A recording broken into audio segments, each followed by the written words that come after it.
सरकारी स्कूल के 10वीं, 11वीं, 12वीं के बच्चों को इस बार ई अधिगम के तहत और कई विषय उसमें जोड़े गए हैं। उसको टैबलेट के जरिए पढ़ाया जाएगा और कई तरह की तब्दीली करने की भी अब बात आ रही है। चूँकि पहले 3 सब्जेक्ट थे, लेकिन अब उन सब्जेक्टों को भी बढ़ाया जा रहा है। इसके साथ साथ अगर बात करें, चूँकि पहले बंदिशें इस बात की थी कि उसमें यूट्यूब और गूगल क्रोम नहीं खोला जा सकता, लेकिन अब इस पर भी विचार किया जा रहा है। फरीदाबाद के 25,000 बच्चे इस ई अधिगम योजना के तहत टैबलेट लेंगे और इसी से पढ़ाई करेंगे। और देखिए, जितने भी आप देख रहे होंगे यहाँ, ये मास्टर ट्रेनर भी हैं और ट्रेनिंग लेने वाले टीचर भी हैं। इनके साथ साथ में मुख्यमंत्री सुशासन सहयोगी श्रुति शर्मा, चूँकि इस पूरे ज़िले की कोऑर्डिनेट कर रही हैं तमाम चीज़ों को, चाहे ट्रेनिंग की बात हो, चाहे इन टैबलेट को बांटने की बात। इनसे बात भी करने की कोशिश कर लेते हैं कि इस बार क्या बदलाव देखने को मिलेगा, चूँकि पिछली बार बड़ी चर्चा रही इस टैबलेट की कि बच्चे अब इससे पढ़ेंगे।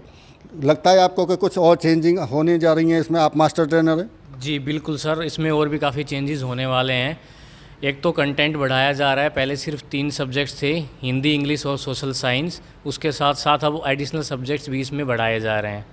उसके अलावा इसमें नए फीचर्स अपडेट किए जा रहे हैं धीरे धीरे। जो सजेशंस हम आगे भेज रहे हैं डिपार्टमेंट को, डिपार्टमेंट उनको बड़ा पॉजिटिवली कंसिडर कर रहा है। बिल्कुल, कुछ सजेशन भी सरकार को भेजे जा रहे हैं, डिपार्टमेंट को भेजे जा। आपने भी ट्रेनिंग ली है? जी सर, मैं खुद डाइट से हूँ। मैं डाइट यहाँ पाली से, तो हमारा काम ट्रेनिंग देना है। तो हम जुड़े हुए इस ट्रेनिंग के, जो ई अधिगम ट्रेनिंग हमारे सीएम साहब का फ्लैगशिप प्रोग्राम है। उसके लिए हमने ये क्या है कि हम पूरे जिले स्तर पर इस ट्रेनिंग को करवा रहे हैं। और इस बार हमने 3 विषयों को चुना है, हिंदी, इंग्लिश और एसएस के। उन सभी टीचर को हमने इस बार ट्रेन कर रहे हैं जो इन विषयों को पढ़ा रहे हैं हमारे स्कूलों में 10वीं, 11वीं और 12वीं कक्षाओं को। अच्छा, आप ट्रेनिंग की बात कर रहे हैं, पहले कौन कौन से अध्यापकों को ट्रेनिंग दी गई थी और इस बार किस किस को जोड़ा है, जो अभी जिक्र भी कर रहे हैं आप? सर, पहले इस बार हमने ऐसे हमारे जो एमटीज़ या हमारे जो वीटी और कंप्यूटर टीचर हैं उन्हीं को ट्रेनिंग दी गई थी। लेकिन अब हम विषयवार सभी जो हमारे जिनके पास टैब्स हैं उन सभी टीचर्स को हम ट्रेनिंग दे रहे हैं। सभी को ट्रेनिंग दे रहे हैं। टीचर्स को लेकर इंस्टॉल कर दी गई हैं शायद गूगल और यूट्यूब। कितना फ़ायदा इससे मिलेगा छात्रों को? सर, इससे छात्रों को बहुत फ़ायदा मिलेगा। पहले मैं जैसे आपको बताया कि बच्चे, जब हम उनको कोई रेमिडियल टेस्ट देना चाह रहे थे तो हम उनको नहीं दे पा रहे थे, क्योंकि हम चाह रहे हैं कि बच्चों को ज़्यादा से ज़्यादा लिंक्स एक्टिविटीज़ के थ्रू पढ़ाया जा सके, जो कि पहले पॉसिबल नहीं था। पर अब हमारे शिक्षा विभाग की एक बहुत अच्छी पहल थी कि उन्होंने हमारे जो टीचर्स के टैबलेट थे उसमें यूट्यूब्स, गूगल क्रोम्स वगैरह ओपन कर दिए हैं। उसके ज़रिए हम बहुत सारी एक्टिविटीज़, अबंडेंस में स्टूडेंट्स को एक्टिविटीज़ भेज रहे हैं, जिससे बच्चों को कंसेप्ट बहुत अच्छे से क्लियर हो रहे हैं। आने वाले टाइम में ये जो गैजेट्स का इरा है, इसमें हमारा सरकारी स्कूल का बच्चा बहुत ही जल्दी इस इरा में फेमिलियर हो जाएगा। मुख्यमंत्री के सुशासन सहयोगी भी हैं श्रुति शर्मा। चूँकि आप पूरे ज़िले को देख रही हैं, क्या बदलाव देख रही हैं जो पहले नहीं था, और आगे आने वाले टाइम में बच्चों का भविष्य अगर टैबलेट पर है तो वो कैसे दिखता है?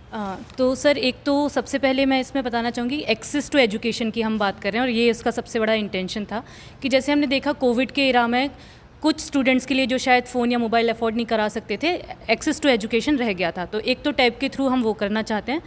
दूसरा कि जो एक्स्ट्रा इन्फॉर्मेशन है, क्योंकि आज का जो एरा है जहाँ पे हम कंस्ट्रक्टिविज़म की बात करते हैं कि सिर्फ जो किताबों में लिखा है उस टेक्सचुअल नॉलेज से आगे भी आप प्रैक्टिकल, एक्सपेरिमेंटल चीज़ें सीख सकें। तो यही है कि टैब के थ्रू आप बहुत सारे रिसोर्सेज को एक जगह पे आप उसको एक्सेस कर सकते हैं।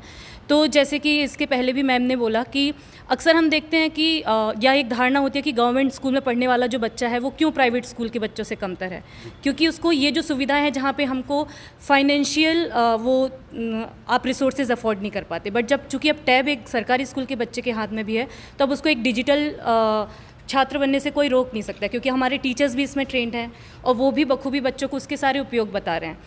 तो इस तरीके से हम देख सकते हैं कि आगे आने वाले समय आप कह रहे हैं डिजिटल छात्र बनने से रोक नहीं सकता, लेकिन इसके मिसयूज़ को लेकर भी बार बार सवाल, कई बार पहले भी इसी बात को लेकर सवाल था कि अगर यूट्यूब और गूगल क्रोम आता है तो क्या उस पर आने वाले टाइम में कोई फ़िल्टर लगेगा, या कैसे देख रहे हैं उसे?